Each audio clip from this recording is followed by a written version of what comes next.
Hey everybody, Jason Bermas here, and what you're about to watch is just a short part of an almost 90-minute interview I did with Richard Andrew Grove and Tony of Grand Theft World, as well as Tragedy and Hope. Now, we talked about a plethora of issues, but we did focus around fake news, Sandy Hook, the Alex Jones trial, and questioning narratives. So I hope that you check this video out, and if you want to support the broadcast, think about making that premium Rockfin subscription, $9.99 a month or $99.99 for the year. On the flip side of that, we give it all away for free, and the full segment of almost an hour and a half is already up over at the Rockfin and over at Rumble. So please consider supporting the broadcast, and please share these videos with your friends and family. Fantastic research, fantastic video by Jason Bermas. I must say, this is the number one thing that I try to preach and teach when I do logic and teach the trivium, is you have to have discernment. You have to go on the evidence that's available at the time. And to just take the evidence, like he said, you can just type into Google, especially back then at least, and still obtain it and see for yourself then you can scrutinize. You can try to criticize and scrutinize that evidence and try to bring evidence forward that says, hey, look, maybe it's not how it's being presented to us. But until then, we have to work with the evidence available to us. And he did a brilliant job of breaking that down and showing how, what was that, 35 minutes? Didn't take very long. Well, and I thought that his example of deep research, like the people who just watched that video, you did deeper research than apparently that's my point. A lot of other minutes. people with bigger platforms have done. So that's why I invited Jason Bermas. He's here in the room tonight. How you doing, Jason? I'm doing well, man, and that's the first time that I've watched that in almost completion, probably since around the time that I made it, and I pretty much stand by everything I said, right? Like, look, I don't like what happened to InfoWars. I don't like what happened to Alex Jones. I don't like a default. But at the same time, you kind of have to own what you've put out there. And you know as well as I do, when Sandy Hook happened, the large push, the things that people were sending me constantly were these hack job videos claiming crisis actors, claiming they had pictures or videos of children or teachers or individuals that were in other events. And I looked at these things and I said, no, that's not real. And another big thing that was going around, I briefly mentioned in that video, was the Wayne Carver press conference where, yeah, there were some really awkward moments there where if you took it out of context and you saw him laughing or whatever, you're like, how could you be doing this with kids? If you sat through the hour and a half actual press conference and you saw his demeanor and how he seemed just totally blown away with what he had just witnessed, you could kind of understand where he was coming from. And again, I'm not brilliant, but I think it's important that you take a look at not just the mainstream narrative, but the available evidence from law enforcement, right? It's not yes, that yes. Yeah. And it's not that law enforcement is great, but you had photographic evidence, you had video evidence. One of the things that I really highlight on the possibility of other shooters there is, well, the car doors were all left open. You had actually guns in the back that were never taken out, number two, supposedly that they found. And then you had these either black hooded sweatshirts or what could possibly be some types of a black cloak or clergy outfit, right? And that's why I highlighted the Clive Carver thing to speak to how censored things are on Google. I just tried to find that, and I literally had to type in quotation marks, British clergyman describes agony.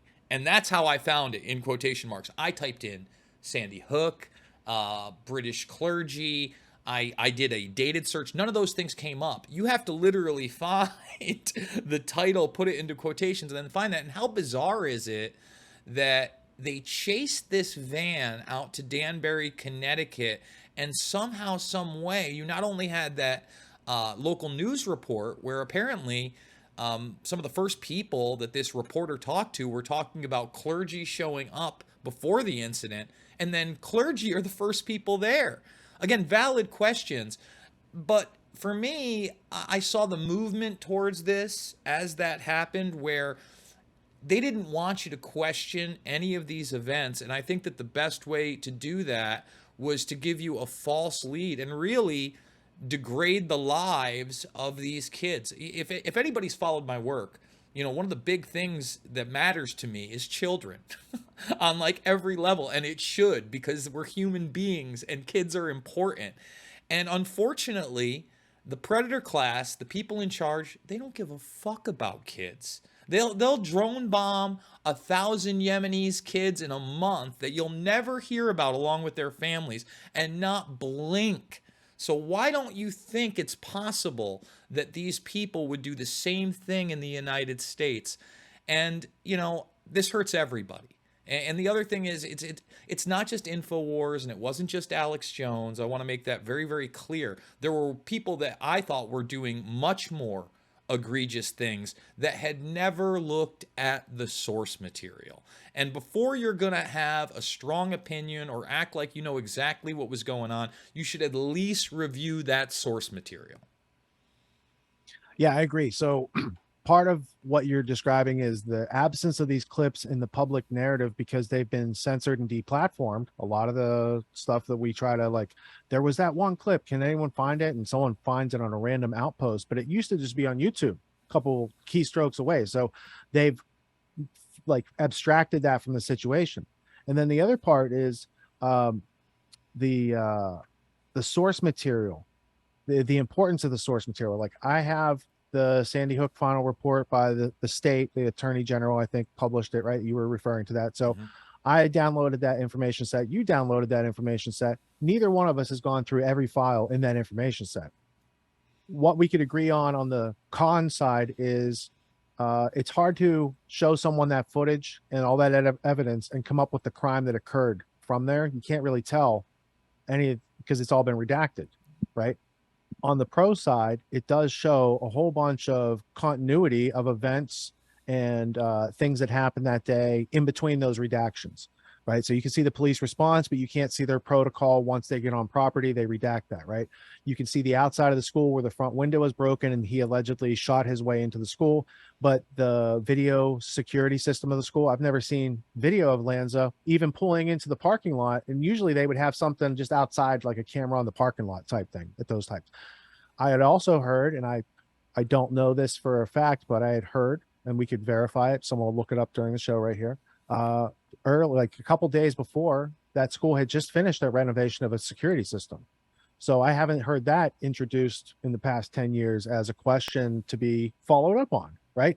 Now, my point about Jones, because we'll talk about the trial in a minute, but he definitely had the resources to have an organization that has lawyers and FOIAs and things like Del Bigtree does, right? He has that ICANN Foundation. They do a lot of good legal work, pushback. He could have had a group doing research and really being more effective and not so much shoot from the hip in between the commercials, right? So you know that, I know that. I went down there in 2013 with the intention of like saying, hey, you guys have a lot of potential, but you're disorganized and it's going to cost you at some point. Cause like I could see how little research was being done before something went on. The case I would give is when I was in the InfoWars boardroom, the Michael Hastings death had just happened and they were interviewing Joe Biggs that day when I was there in studio. So I was like, well, how much research, like who's this guy? And you know, what's his, and then you find out he was embedded with Hastings over in Afghanistan. There's a long history, right? But I just saw that it was such a reactionary thing.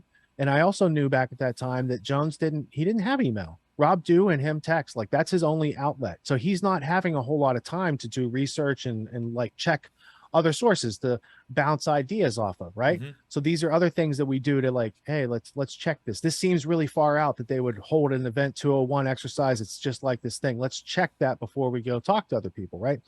So from your perspective, what are some places like, you know, because there's a lot of other independent media outlets out there still trying to get the truth out.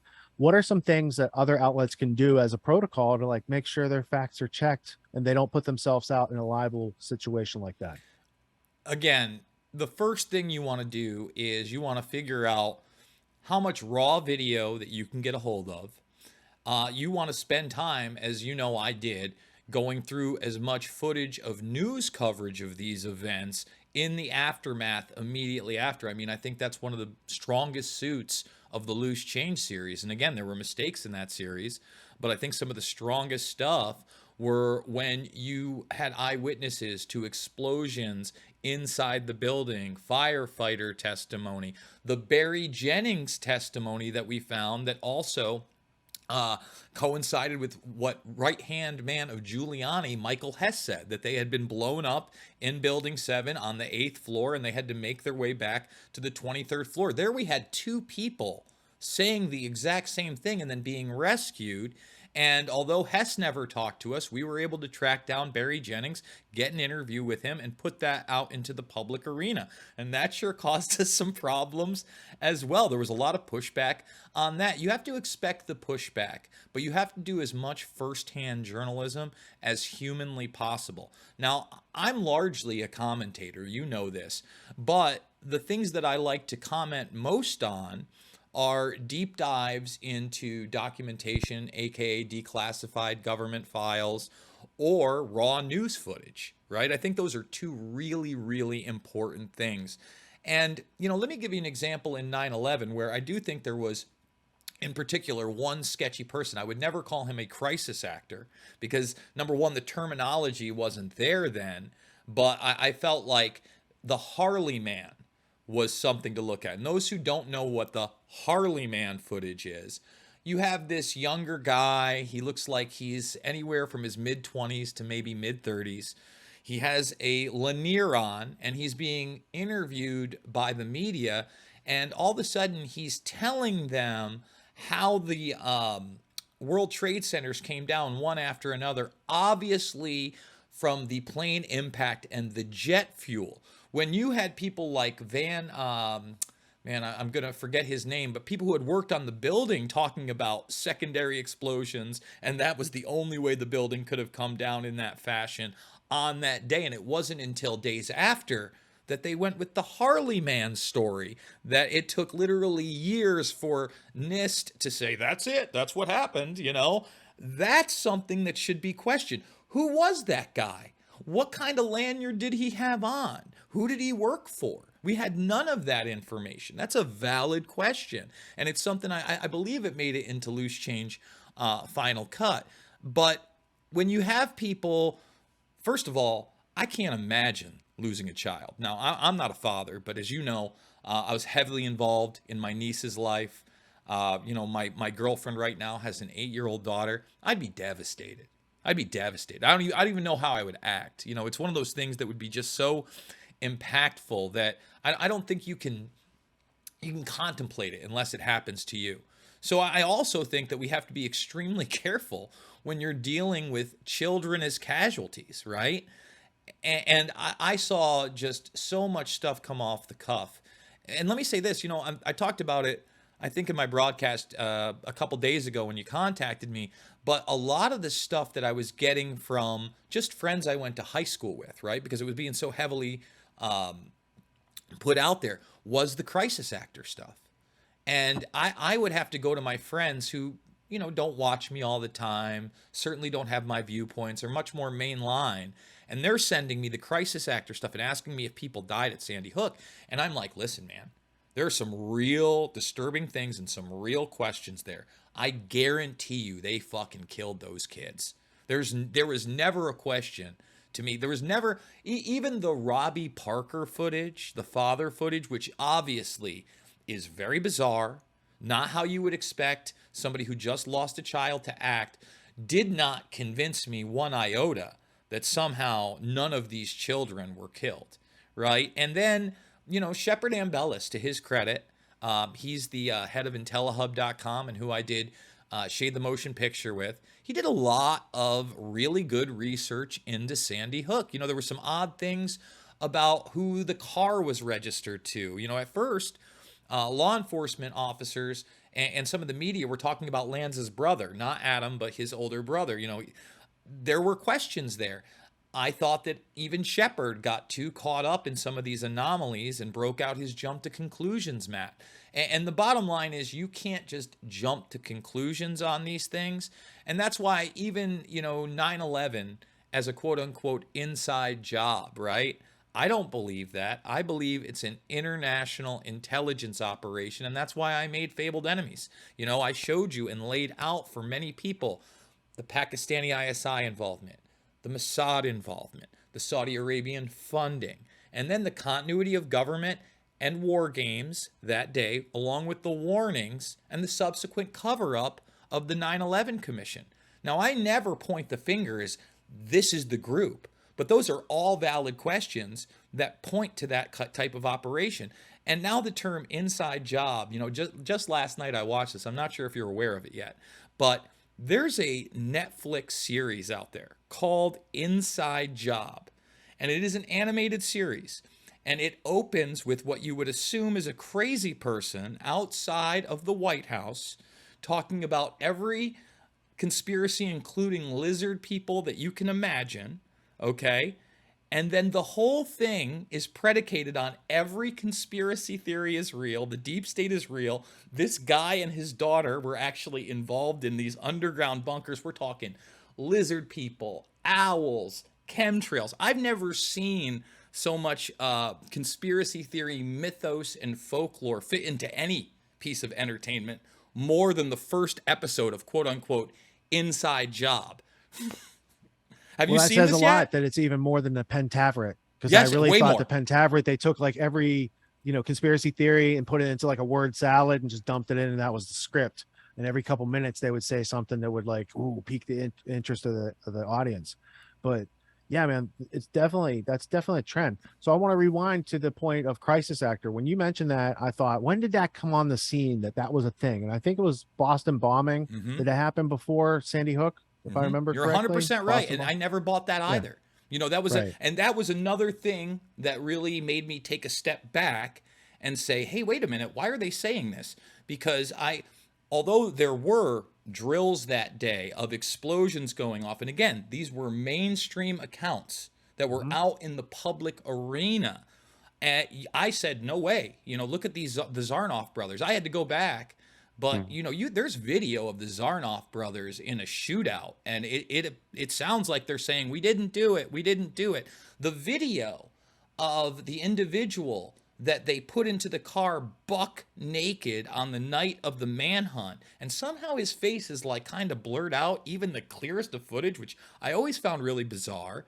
They claimed that was not Tamerlan Zarnoff, and in fact, years later, they claimed it was an Asian man. Now, look, I'm not trying to get into any ethnicity. From the man's body alone and his hair, he didn't look Asian to me. That man was eventually supposedly identified. Again, you'd have to go look it up, but I think it was like 2-3 years after the event. When people were trying to say to me, and I watched all those videos, right, that people who had lost their legs really were amputees before they got there. I never found any credible evidence of that. And we're talking again about the Boston bombing. And then you get into really the details of this, which I think were plenty. You find out that, for instance, Tamerlan Zarnoff was known to the FBI, that he was a Golden Gloves boxer, okay, that they had their radar on him, and that one of his friends kept getting visited by the FBI and followed by the FBI, to the point there was even a police report where that individual had been pulled over, and he said, I'm being followed by the FBI right now. The law enforcement officer didn't believe him, and then he did believe him because they were right there. And the individual I'm talking about ended up being shot in the head in his apartment while he was being interrogated by the FBI, and they made the claim that he went for some kind of a knife to attack them when he was killed. Now, maybe that happened, maybe it didn't. But the question is, why were they there in the first place?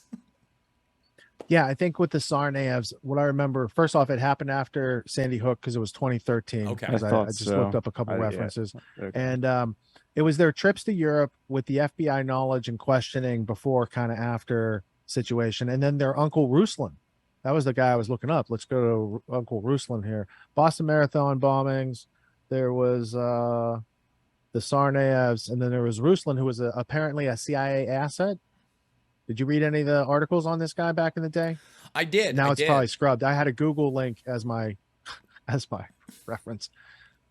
Isn't that the But craziest thing that, this tool that they sold us on as don't be evil and the yeah, information superhighway and everything is going to be available to us. It is now the great tool of censorship. They unabashedly took down the don't be evil. And then you get into Google, and I know that you've talked about this, but they're funded through the CIA's InQtel, which is their investment arm. So we, the taxpayers, paid for that. They partnered with NASA in, I believe it was 2000. It might have been as early as like 2008, but maybe 2011 or so. But by 2019, they had declared quantum supremacy. And if anybody understands what quantum computing is really all about, it's not just quantum computing, it's artificial intelligence. They are a Trojan horse civilian system. They are beyond any type of monopoly we've ever seen in our lifetimes. And I always point this out. People like talk about a technocracy coming in. To me, I get it because you're talking bureaucracy and technology. It's a technopoly because Google is the number one search engine in the world. The number two search engine in the world they also happen to own. That's YouTube. It also happens to be the number one video platform in the world. We want to talk operating systems. There's no operating system on more devices than what? Chrome, Android. They have it, man. I mean, I don't even call it Chinese style censorship that we're going through anymore because it's just censorship. These people were outed in 2018, and the then CEO of their parent company, Alphabet, Eric Schmidt, was put on the spot about Dragonfly, right? And Dragonfly was that censored version of the internet that they had created for China and kept away from the public. When he was asked about it, he's just like, well, I don't really know much about it anymore. Why don't you go ask Sergey Brin? As if Eric Schmidt, Bilderberg steering member, right, didn't know what this was all about. And that's why it's a global model. A lot of people want to talk China, China, China, CCP. I'm telling you people right now, we're already in it. Google, for instance, one of the things I take aim at Matt Gaetz about, right? A lot of people know that I'll be speaking, for instance, at the Reawaken America tour next week. That's why I'm in Virginia now. I'll be in New York there. And there's a lot of right wingers and Christian conservatives and kind of traditional values folks that buy into this paradigm. And I think to myself, wait a minute, Gates is complaining that employees walked out of Google because they were building drone software and they didn't want to be involved in killing a bunch of people. What, you don't think those drones will eventually come here? Like, how naive are we? This is a global corporation that has proven it's not our friend. So why are they suddenly our friend when they're working for the Defense Department? And that's the stuff that leaks out because so many people have to work on it. Can you imagine the stuff that they're working on in a Manhattan project style of compartmentalization, which is the post-World War II model, as you know, Richard? well, that I cannot agree with. I mean, I cannot disagree with anything you just said. But now let me pose this question: when Google had the crybaby meeting the week after Trump won, and they said, we're never going to let this happen again. That's not just like a US company. That's a global behemoth with a serious agenda. And if they don't want Trump to be president again, like that worked once, can it work again with an Alex Jones on the scene? And is there a political agenda that might be driving the January 6th and all the Sandy Hook cases? Because not that he didn't do anything wrong and didn't defame certain individuals. But on the other hand, there's a political hierarchy that goes, and the people who are in that hierarchy, you're right, they don't give a damn about kids. Madeleine Albright, Hillary Clinton, those people who led foreign affairs that murdered children in the name of 9/11, in the name of the war on terror, all these sort of things, right? Yeah. They're the ones who are driving a lot of the political activity. And if you were to look at people involved in those types of cases, there's a lot of political persuasion going on above the law and the evidence and the admissibility of topics, right? So let me ask you, how much of that Alex Jones trial did you catch? I caught a fair amount of it. I certainly didn't spend the 7 or 8 hours a day that it was being streamed. Props to Nathan Stoltman. Lift the Veil. He, he's on Rockfin. He streamed a lot of it. I was every once in a while going into that. And then Dan Abrams, who has actually been pretty good for a mainstream media person. He started Law and Crime, and Okay. Dan Abrams was putting up 90-minute segments of the deposition that I would catch here and there. I look at it this way. I don't like the default, obviously. I think that's an extremely dangerous precedent. I always thought that on some level, Jones would lose this case, right? And I thought that he would pay out a subsequent amount of money. I think that the $50 million is obviously cartoon level and meant to scare people. But if we're going to take it to the level of we need to ban Alex Jones, and it's something that happened, right? You talked about Google, but within a week's time, Twitter, Google, and Facebook all got rid of him. And I would argue that with Twitter, it was probably after Jones went to DC and got within reach of Jack Dorsey and called him out. And that was kind of the final straw for Dorsey to go along with it, right?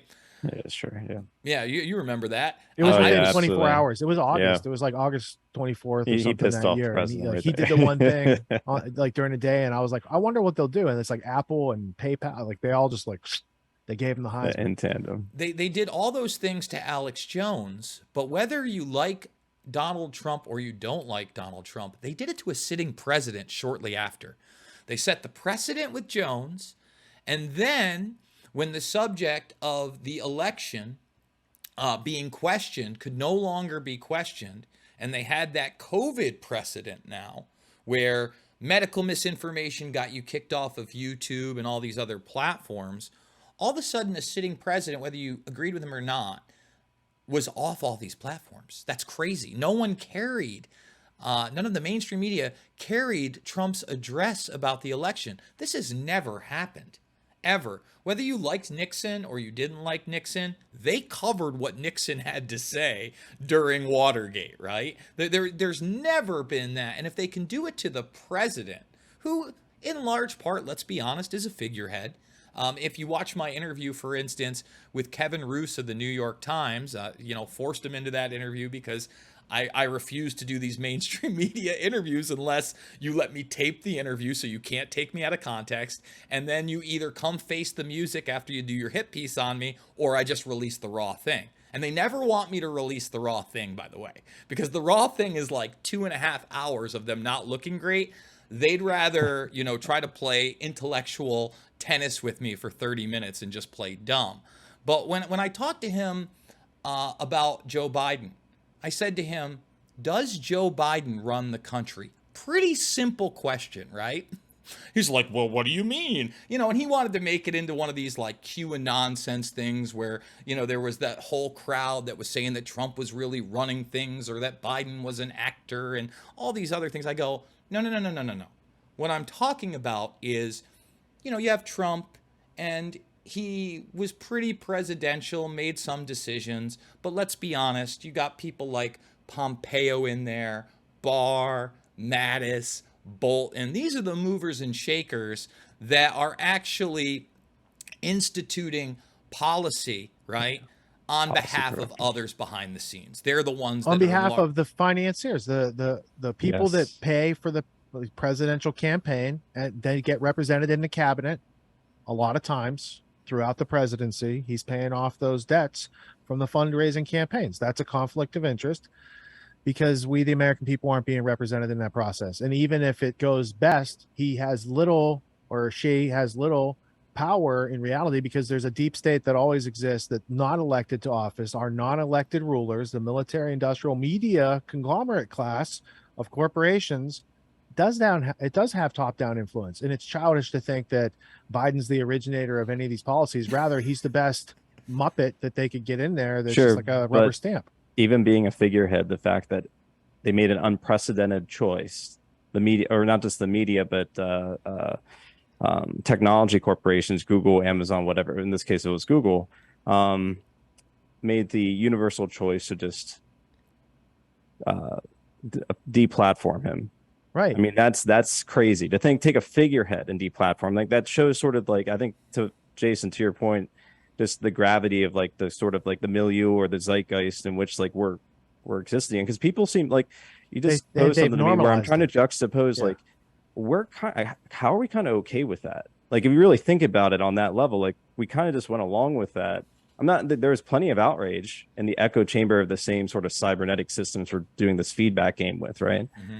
And yet I wonder how people would react, like to your point with Nixon, like 50 years ago, if they were to like, what type of temperament, what type of like disposition, you know, Well, I think that it's a lot of people curious. were more in the middle, and they would have immediately recognized that censorship was a bad thing. It wasn't even a question, even after nine Right. 11, right? There might have Mhm. been people calling for me to be strung up and hung, right? There was, who was it? Reagan's son. Who had a show who was calling for Mark Dice, I believe it was, to be shot and executed, right? Because of his viewpoints on 9/11. And in large part, I saw people come back and say, well, that's too much. You know what I mean? Or, I might think what you're saying is disgusting. You have the right to say that.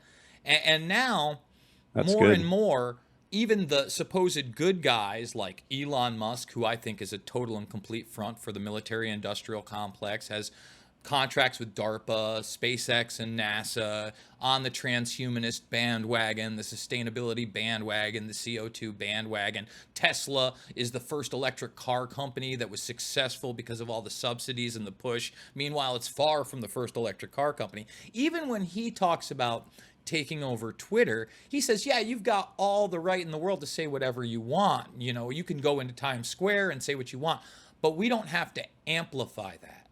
And I'm like, well, we're not really talking about amplifying. All I want is the same algorithm that everybody gets. And that's code word for them saying not amplify, but suppress that information.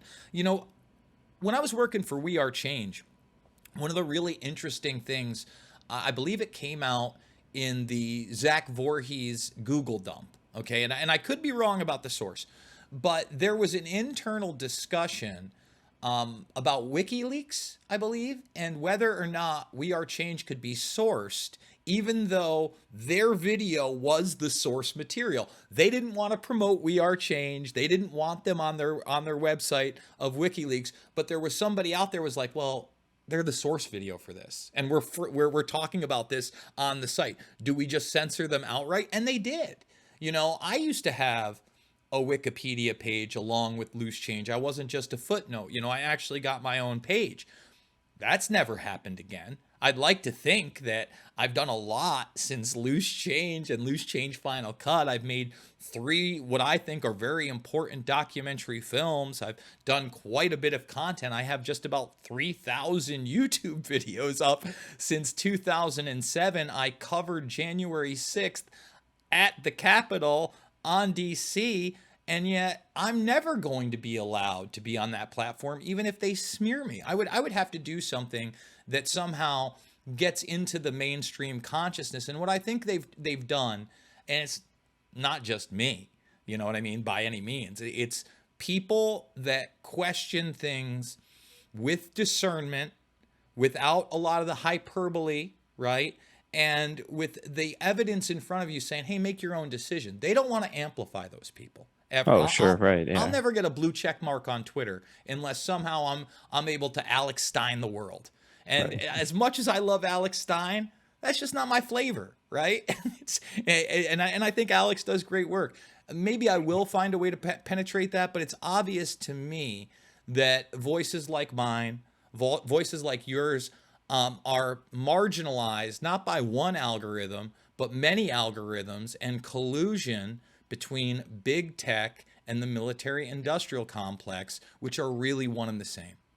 So I totally agree. I just want to throw something like a wrench in there because we try to apply discernment, like we try to reason from evidence and try to not, draw conclusions, but not, not work within a space of sort of healthy skepticism when we with any complex situation. And I sometimes wonder in this space if like what I noticed, especially like COVID and a lot of these bigger narratives that have happened, people get very polarized. So like, okay, let's say someone has that wake up moment, red pill moment. Then all of a sudden they jump to it. They get called in those catch webs. They jump to these narratives that are very hyperbolic, the extreme, the outliers, the very extreme cases. And they sort of start like having to work their way back from that. And I saw that so much again with COVID, because especially when I run town halls for the community, we get a lot of these different theories and conversations around it. And I'm like, well, did we ever, first of all, define our terms and start like going with evidence? Because there's a lot of very complex accusations being made on both sides, on the mainstream side and the alternative media side. And I've had to sort of like deconstruct even a lot of alternative. I mean, I'm talking very extreme in regards to aspects of lab leak or virus, no virus, all these various questions, and just got, I just show the complexity of trying to break this down. It's sort of Dunning-Kruger a little bit in regards to like, the more we break it down, the more we realize we don't really know, and we should be a little bit more careful about the conclusions we want to immediately draw. But I know people, to feel comfortable, have to put things into simple categories. So if you feel that everything's being lied to you, you jump to the most extreme other conclusion. I don't know. It was a very No, and you then we listen. You know what? It's interesting because Glenn Greenwald, who just screened Alex's War, and I don't know if you guys caught the interview that he conducted with Alex Moore, who did the film, and Alex Jones, said that very thing. He said, I'm on this spectrum now where I find myself immediately gravitating towards their lying because they lie so much. And I have to pull myself back and kind of make sure what I'm putting out there is real because, they are liars and they've been caught lying. But at the same time, I don't want to get caught up in this madness where I just believe everything. And, I'll go to a video. Or the lies, real quick, sorry to cut you off, but or the lies are more sophisticated, where it's like it's a situation where they'll tell lots of truth, but then just leave some things out. So we have to then like work within a limited data set, again, from which like they talk about confirmation bias, not jumping to conclusions. Those are so important. Well, Patience. it's InfoWars without going through the Sandy Hook official report. That's the confirmation bias, right? Hey, everybody, that was just a short part of an almost 90-minute interview that you can check out uncensored and free over at Rockfin and Rumble. It's even up over at Podbean right now in both video and audio form because we give it all away for free. However, YouTube has been a harbinger of censorship and controlling narratives. So if you want to support this broadcast financially, consider buying me a coffee down below. $5, $10, $15 absolutely means the world to me. Or making that premium Rockfin subscription. It's only $9.99 a month or $99.99 for the year. And you don't just get Jason Bermas, you get everybody's premium content. And there's some great creators out there, including Richard Andrew Grove, who you just saw, and his Grand Theft World podcast. Thanks for watching, and we'll see you on the flip side.